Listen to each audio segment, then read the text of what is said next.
नमस्कार दोस्तों, आज हम आपके लिए धर्मराज जी व पोपाबाई की कहानी लेकर आए हैं।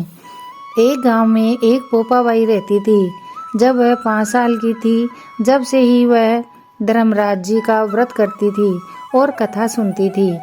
एक दिन उसने अपने भाई भाभी से कहा कि मैं शादी नहीं करूंगी। अब मैं अपना समय भगवान की पूजा अर्चना में ही बिताना चाहती हूँ। इसीलिए मेरी झोपड़ी गांव के बाहर बनवा दो और गांव में सबको कह दो कि वह अपनी गाय व बछड़ों को मेरे यहाँ घास फूस चरने के लिए भेज दे और जिसकी इच्छा हो वो श्रद्धा से मुझे खाना भिजवा दे। फिर एक दिन नगर का राजा शिकार खेलने जंगल में आया और गांव के बाहर झोपड़ी देखकर रुक गया। उसने झोपड़ी के पास जाकर आवाज लगाई कि अंदर कौन है, लेकिन अंदर से कोई आवाज नहीं आई। उसने बार बार आवाज लगाई, वह दरवाजा खटखटाया। तभी पोपाबाई उठी और कहने लगी, कौन हो तुम? तब राजा ने कहा, मैं यहाँ का राजा हूँ और तुम्हारे साथ विवाह करूँगा। तब पोपाबाई ने कहा कि जहाँ से आए हो वहीं चले जाओ, मैं किसी पराये पुरुष का मुँह नहीं देखती। राजा ने जैसे ही उसकी बात सुनी तो गुस्से में उसे जबरदस्ती उठाकर अपने महल ले गया।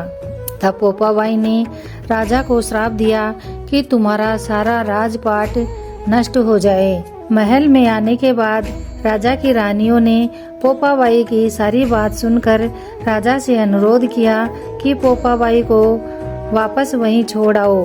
राजा ने रानियों की बात मानकर जब पोपाबाई को झोपड़ी में छोड़ने जाने लगा तो रास्ते में पाप की नदी आई जिसमें राजा डूब गया। कुछ दिनों के बाद पोपाबाई की भी मृत्यु हो गई। पोपाबाई धर्मराज जी के यहाँ पहुंची और धर्मराज जी ने पोपाबाई को स्वर्ग का राज दे दिया। तभी एक सेठ सेठानी मृत्युलोक से स्वर्ग लोक आए तो स्वर्ग का द्वार बंद देखकर वह धर्मराज जी को आवाज लगाते हैं कि द्वार खोलो।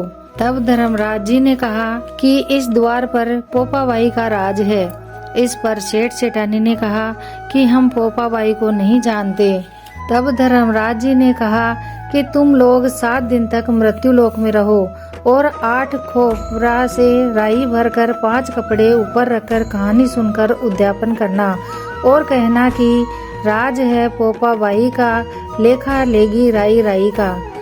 फिर सेठ सेठानी ने उद्यापन किया तो उनके लिए स्वर्ग के द्वार खुल गए। इसलिए धर्मराज जी के साथ पोपाबाई की कहानी जरूर सुने।